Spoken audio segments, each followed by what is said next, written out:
आप इनसे सवाल पूछिए, कृपया शांत रहिए। आप बताइए 70 साल में आपने क्या किया है? ये हमसे 70 साल का हिसाब मांगने वालों, जो सरकार अपना चलाया हुआ 2000 का नोट 7 साल नहीं चला सकी, वो हमसे 70 साल का हिसाब मांगती है। सरकार ने नोटबंदी लगाकर देश की आम जनता की पूंजी छीन ली, पेपर लीक करवा करके युवाओं की आंखों से नौकरी के सपने छीन लिए, अग्निवीर लाकर देश के जवानों की उम्मीदें छीन ली, बुलडोजर लगाकर लोगों के आशियाने छीन लिए, महंगाई लाकर देश की जनता की थाली से निवाले छीन लिए और नारा लगाया कि हम तो सेवक हैं, 18-18 घंटे काम करते हैं। इन्हीं लोगों के लिए किसी ने शेर कहा है कि जो सच और झूठ में दूरी है वो दूरी समझते हैं, सियासी हाकिमों की हम भी मजबूरी समझते हैं, वो अपना हक समझते हैं निवाला छीन लेने को, डकैती को बहुत से लोग मजदूरी समझते हैं। हमें पता है कि कैसी मजदूरी की जा रही है। एक तरफ तो इस बजट में पीएम आवास योजना के तहत 3 करोड़ अतिरिक्त मकान देने की घोषणा है और दूसरी तरफ लखनऊ के अकबर नगर में 1280 वो मकान हैं जिन्हें रिवर फ्रंट बनाने के नाम पे बुलडोजर से जमींदोज कर दिया गया। लोग चीखते रहे, बच्चे बिलखते रहे, वसुधैव कुटुंबकम का नारा लगाने वाली सरकार इंसानों के घरौंदे उजाड़ कर जश्न मना रही है। सभापति महोदय, मेरा बहुत भावुकता के साथ देश के प्रधानमंत्री से सवाल है कि इन उजड़ते हुए मकानों और बेघर होते हुए घरों को देख करके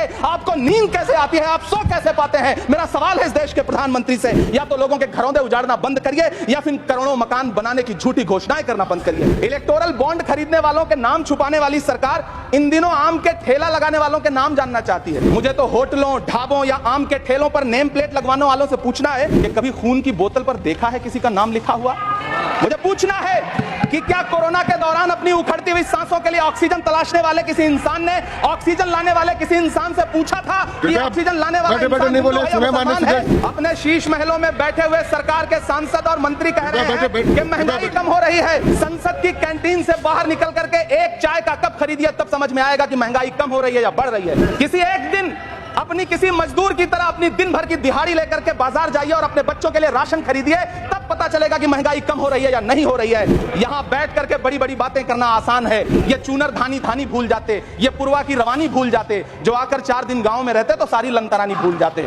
किसानों से चिढ़ी हुई सरकार ने बजट में किसानों के एमएसपी की लीगल गारंटी नहीं दी, लेकिन याद रखिएगा, जो किसान का नहीं वो हिंदुस्तान का नहीं। मुझे वित्त मंत्री जी से पूछना है कि वो जो कुछ साल पहले 100 स्मार्ट सिटी बनाने का ढोल पीटा गया था, सुना है उस ढोल में पानी भर गया है, इसीलिए आपने उसका नाम बदल करके सिटीज ऑफ ग्रोथ हब्स रख दिया। अच्छा है, नाम बदलने का खेल खेलते रहिए। आपकी कई सरकारें तो इसी वजह से चल रही हैं। जिस देश में टमाटर 100 रुपए किलो बिक रहा हो, उस देश की वित्त मंत्री के पास बजट में महंगाई पर बोलने के लिए सिर्फ 10 शब्द है। ऐसा लग रहा है जैसे वित्त मंत्री महोदया ने बजट नहीं तैयार किया है, बल्कि प्रधानमंत्री जी की मन की बात का संकलन तैयार किया है। टूटा हुआ लश्कर का भरम देख रहे हैं और जिल्ले इलाही के करम देख रहे हैं। ताकत का नशा अक्ल पे हावी है तुम्हारी, तुम देख ना पाओगे जो हम देख रहे हैं। 83 मिनट 71 बार थपथपाई गई मेज, 14,417 शब्दों का बजट भाषण, और उस बजट में अपने लिए राहत तलाशती मिडिल क्लास की हैरत ज़दा आंखें। इस सरकार को पढ़े लिखे लोगों से दिक्कत है सभापति महोदय, इसीलिए इस सरकार ने यूजीसी का बजट 66% कम कर दिया है। वित्त मंत्री महोदया ने इस बजट में महंगाई पर सिर्फ 10 शब्द बोला है। डीजल, पेट्रोल, आटा, चावल, दाल, सब्जी की महंगाई का तो कोई जिक्र ही नहीं। सावन चल रहा है तो प्याज और लहसुन का दाम पूछना तो शायद पाप होगा। मैंने तो यह भी सुना है कि वित्त मंत्री जी जो चीज खुद नहीं खाती हैं, उसके दाम से उनका कोई लेना देना नहीं होता। लेकिन इस बार बजट पेश करने के लिए पार्लियामेंट आने से पहले वित्त मंत्री जी ने दही और चीनी खाई थी। अब तो उनसे यह पूछा जा ही सकता है कि उन्हें दही, दूध और चीनी का रेट तो इन दिनों पता ही होगा। क्या उसे सस्ता करवाएंगी या नहीं सस्ता करवाएंगी? अगर पता है तो कृपया सस्ता करवाइए, क्योंकि इसी चीनी ने अमेठी में एक मंत्री महोदया का राजनीतिक कैरियर कड़वा कर दिया। इस बजट बैसाखी पर टिकी हुई सरकार का कुर्सी बचाओ बजट है। इस बजट में राज्यों के साथ, किसानों के साथ, नौजवानों के साथ, महिलाओं के साथ, देश के मिडिल क्लास के साथ अन्याय किया गया है, और इस अन्याय का खामियाजा आपको महाराष्ट्र, हरियाणा और झारखंड के चुनाव में भुगतना पड़ेगा। इलेक्टोरल बॉन्ड खरीदने वालों के नाम छुपाने वाली सरकार इन दिनों आम के ठेला लगाने वालों के नाम जानना चाहती है। मुझे तो होटलों, ढाबों या आम के ठेलों पर नेम प्लेट लगवाने वालों से पूछना है कि कभी खून की बोतल पर देखा है किसी का नाम लिखा हुआ? मुझे पूछना है कि क्या कोरोना के दौरान अपनी उखड़ती हुई सांसों के लिए ऑक्सीजन तलाशने वाले किसी इंसान ने ऑक्सीजन लाने वाले किसी इंसान से पूछा था कि ऑक्सीजन लाने वाला इंसान है?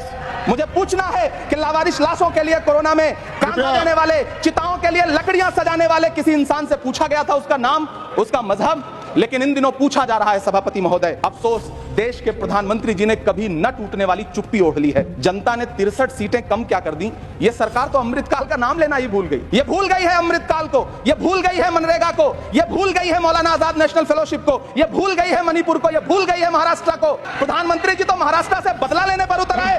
अब तो शायद उन्हें याद भी ना हो, यवतमाल का वो दाभड़ी गांव जहां 20 मार्च 2014 को वो किसानों के साथ चाय पर चर्चा करने गए थे और उनकी किस्मत बदलने के सपने दिखाए थे।